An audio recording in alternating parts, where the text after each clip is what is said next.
Welcome into America's Retirement Headquarters, home of the Retirement Guys Formula and America's Medicare Associates. Securities offered through Peak Brokerage Services, LLC. Advisory services offered through the Retirement Guys Formula, a registered investment advisor. America's Retirement Headquarters, America's Medicare Associates, and the Retirement Guys Formula are separate and independent entities from Peak Brokerage Services, LLC.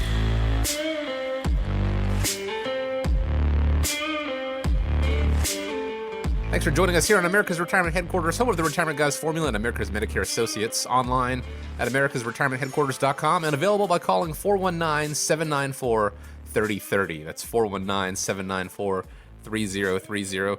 My name is Chris Swan, and I'm joined each week with Scott Kirshner and Nolan Baker. Well, usually, we'll get into that in just a second, but let me tell you what's on the docket for today's show. We're going to talk about working past 65 and how it will impact your Medicare options. More people working past 65, and there are options when it comes to their health care. You might have an employer-sponsored health plan, but is that the right option, or could opting out of this save you money? All this and more, but first, let me check in. I did mention a second ago that normally we are Nolan Baker, Scott Kirshner, and myself. Nolan is not with us this week, but I am pleased to have Scott here, of course, and Tyler Nowotny. So Tyler, welcome to the show. Glad that you're with us, and how are you guys doing today?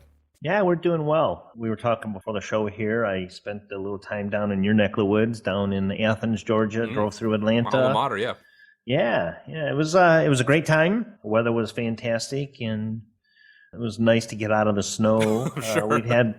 We got bombed with snow here, but the past week it warmed up and it's starting to melt a little bit, and I'm looked at the forecast and things are good. But we're doing well. I want to thank all the listeners again, and grab your pen and paper. We've got a great show lined up today, and like Chris said, we're going to talk a little bit about whether you should take your sponsored health plan through your employer or go into Medicare. That's a little tease there. We're actually going to get to the second segment. We're going to talk about something else first. But again, like Scott said there, have your pen and paper handy. We're going to have a lot of information for you. If you miss something, don't worry. Always available. You can go to americasretirementheadquarters.com to schedule time to speak with the guys. Also, if you search for America's Retirement Headquarters in your podcast medium of choice, whether it be Spotify, iTunes, Google, what have you, episodes up there available as well. But let's go ahead and jump into the show, this week's show. On the Seeking Alpha website, I found an article that said most financial plans set to fail miserably over the next decade, which you got to admit is a little scary for those of us that are coming up on retirement within the next few years. So what do you think? Is that an accurate statement? And if it is, can you talk to us about how we can make sure our financial plan doesn't fail? Yeah, thanks, Chris. And you're right. That is a very scary headline. You see that and it kind of jumps out to you. I actually was able to read the article as well. I do think it is a gross oversimplification. Anytime someone makes a proclamation about the next decade, this X is going to happen, tend to kind of look at that be a little weary. Mm-hmm. The article did seem to be a bit of a contrarian piece.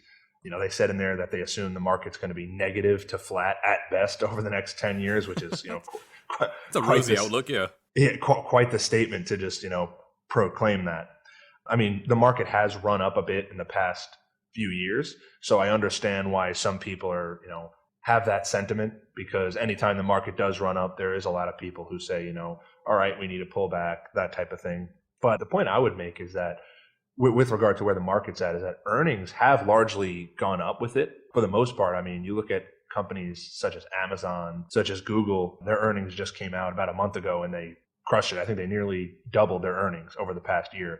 So, bubbles, so to speak, are generally classified by just rampant speculation with no real fundamentals to back them up. And so that's not necessarily the case here. I mean, continuing on that line of thought, I mean, Target and Walmart have seen record years also. Yeah, Nolan has spoke to this fact in our portfolios that we have, the models that we use. He likes to use these companies for their stock options that have a lot of cash available. They can weather these, ebb and flows and these downturns in the market. And they also use a lot of those companies that sell the essentials. I think a show ago we talked about that very issue, and their profits are the proof's in the pudding. I mean, look at their profits. Their profits are really doing well. These companies with the essential products that we use on a day-to-day basis, it's evident. And that's why we have the models put in place and we use those top 5. Nolan refers to it as those top 5 companies that are very strong financially and the sectors of products that we use on a day-to-day basis. Yeah, I mean, just ask anybody who tried to shop at, Costco or Sam's Club last March or last April. I mean, the lines and the fights over, Sure. food and supplies. I mean, do you think that's a company that's, going out of business because they're not making sales? I mean, I think, the opposite, and then the earnings really do back that up. And, at the same time, while I think that the article title is a bit contrarian, I mean, I do think there is a pretty good chance that there is much lower growth than 2019 or 2020, just because those years had such high growth. Naturally, it's not that hard to have growth that is lower than that. I mean, it's just a reversion to the mean, so to speak. Since 1995, and we're going to get to a continuation of this, but since August of 1995, the average annual return of the S&P 500 is 7.86%. So that's over the long term. So gets to my next point. I think some financial plans will fail, but that's not necessarily because of anything really the market's doing. I think it's, a healthy financial plan shoots for 5 to 7% average annual growth per year. That's attainable, pretty conservative. And as I, just said, the average annual return of the S&P over the last 25 years is 7.8. So that's attainable over a long period of time. 5 to 7, we're actually shooting for a little bit less than what the S&P is doing. So that's a conservative plan that stands the test of time. Where the issue comes in is if an advisor crafts a plan that hinges on 10% growth, well, then you kind of have an potential issue, because, well, over time, the S&P hasn't even done that. The S&P has done like 7.8%.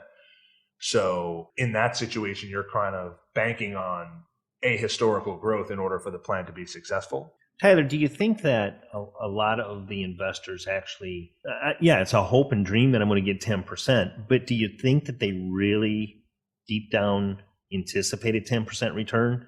I mean, that's hard to tell. I mean, I don't necessarily think so.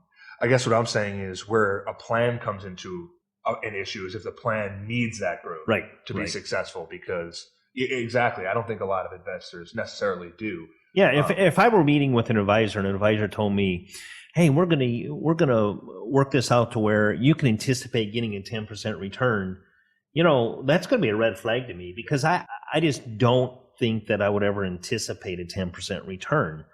But I'm with you guys every day, so I'm in the office and I see what these guys do every day, and I hear the talks, and that I don't anticipate a 10% return. But a lot of the people that aren't educated on this or don't really know, they're intimidated by it. If you're being told your model is based on a 10% return in order for you to make any money at all, I think it would be buyer beware, wouldn't you think? Yeah, and absolutely. Not to play devil's advocate with the title of the Seeking Alpha article here, but I think when you talk about that, if people are in fact trying to get those 10% returns and then 1 year they only get 7%, well, that financial planner or whatever designation you want to give them, it's the gambler's mentality. I'm behind the 8 ball now, so maybe I need to take on more risk, and then that is where they will fail. I think that is where it becomes kind of catastrophic. Is always trying to chase those returns or make up for underperformance. I say underperformance meaning 6 or 7% when they were promising 10, and then really when the market does take a downturn, because it's I think everyone out there knows that at some point or another, it's not a question of if, it's a question of when, and if they are extremely risky with their allocations, then that is where it can come crumbling down. So again, not trying to play devil's advocate or justify the name of the article here. And also at the same time, I think a lot of people, their quote unquote plan is just, I'm going to have money in the market. The market's been doing well for the past 12 or 13 years. I'm just going to ride it out. And the saying goes, what goes up must come down. And a year ago, we got a little bit of an eye-opening thing for that. And hopefully it really did wake up a lot of people. But there are those out there who saw the quick rebound, and are thankful for it, and that wasn't an alarm for them, and so they could be in for a rude awakening when the market does take a downturn, and it's not as quick to rebound. It's more like a 2007, 2008, where it took 5 to 6 years. At that point, what happens though? What if you are already retired or you're approaching retirement, and you see that massive drawback? Do you go back to work? Do you push retirement back, or do you go ahead and maybe see that the warning signs are there now and develop a strategy where you can still be in the market, but maybe have more moving parts to it when the market does take a downturn? And that is what the team at America's Retirement Headquarters is here for, tactical management when it comes to your retirement plan. And that honestly all starts with a phone call. All you have to do is pick up the phone, give a call, 419-794-3030, or go online to americasretirementheadquarters.com. We'll talk about my parents for just a second here. They are of the age where they can, or they're eligible for Medicare. They are actually both still working. And we kind of teased it up there at the beginning of the show. They're presented with that option. Do they continue with their employer-sponsored healthcare plan, or do they consider Medicare? And Scott, I can think of no one better to ask about this than you. This is kind of your wheelhouse. So let's have that conversation here. Yeah, absolutely. The big question is, do you take the employer plan or Medicare? And it depends. One of the things that I love about my job, and one of the things that I love to do is help go through the numbers. And it is a numbers game. You literally have to crunch the numbers to figure out whether it's a good option or not. Here's some crazy numbers, some crazy stats for you. They are projecting that in, 2024, the average worker 65 to 69 years old is going to be 36% of the workforce. Now, here's something that's really staggering. From July of 2017 to July of 2018, there were more than 250,000 American workers older than 85 years old. Wow. Now, I don't know about you guys, but I am not working to 85 years old. Not my plan, no. Yeah, I mean, I may be working to get out of bed in the morning, but I'm not going to be working, traveling in and out every day. But no, the big thing that, I love this topic. I love the subject. So I want to go over a few key points for anybody that is still working in past 65. There's a lot of things to take into consideration. One, if you are working for a company that has more than 20 employees, you do not have to actually sign up for Medicare. Okay, so that's a key point to remember. You don't have to sign up for Medicare. And sometimes people will sign up for Medicare Part A only, keep the employer plan, and not sign up for Part B. Okay, some reasons why you might want to do that. One, if your income is of such that you're making more than $175,000 as a couple, your Medicare Part B premiums are going to be higher. And we talked about that in a previous show. And if you, I have charts on my website that go through all of that information. So that's one reason why you may want to not take Medicare. Another reason is if you sign up for Medicare Part A and B, and you have a health savings account with your employer, you can no longer contribute to that health savings account. So if you like the health savings account, I love them personally. I've been a huge fan of health savings accounts. If you sign up for Medicare, you can no longer contribute. If you don't sign up for Medicare, you're 68, 69 years old, still working, have an HSA through your employer, you can continue to contribute to that HSA. Now, keep in mind, with the HSA, that money is tax-free. You can use that money to pay your Medicare premiums when you do sign up for Medicare. So those are things that are, you need to be aware of. The other thing is, if your employer offers a stipend, if they are going to offer you a stipend and pay a portion of your premium, they may offer to pay a portion of your Medicare premium, then you may not have any expenses out of pocket, and Medicare could be a good option for you. So some key things to remember is, one, how you figure this out. If you have a premium through your employer, and let's say that you have a high deductible health plan, an HSA qualified plan, a $3,000, $5,000 deductible plan, and you're paying a premium of, say, $275 a month, you really want to consider looking at signing up for Medicare, because Medicare, your Part B premium is going to be roughly $148.50 a month. If you sign up for a Medicare supplement plan, Plan G, for example, you're looking at a $203 deductible versus a $3,000 or $5,000 deductible out of pocket. So your out-of-pocket expenses could be drastically different. So it's important to know what your plan offers. Another big thing to keep in mind is if your employer offers a group health plan and they do not offer a prescription plan, then you would be subject to penalties if you don't sign up for a prescription plan through Medicare. And one of the things you run into a lot is if you work for an employer that has under 20 employees, then it's important that you make sure you weigh the options, because you could be subject to penalties if you don't sign up for Part A and Part B. and choose a prescription plan, because under 20 employees, your employer is not obligated to offer an extension of coverage. And that's COBRA, for those people that are wondering. That's actually COBRA. So, it's important that if they don't offer an extension of coverage, then you need to sign up for Medicare Parts A and B. This past week I had a couple of appointments, and I know, Chris, we talked earlier when we were doing the show, probably back in November when we first started, and the numbers were a lot more people are working past 65. Well, we kind of touched on that in the first segment, where if the market isn't performing where you want it to perform, and now you have to go back to work or continue to work, so to speak, to make up for the shortcomings in your earnings in the market, a lot of people were doing that. I've noticed over the past probably 4 to 5 years, a lot of people were working past 65 into 67, 68, 70 years old. But this past week, I had a few clients that come in, and I think as a result of COVID, I think the stress, I think that all of the frustrations out there, 2 people said, I'm done. I'm out of here. I'm cutting my losses. I can't take this stress anymore. It's just too much.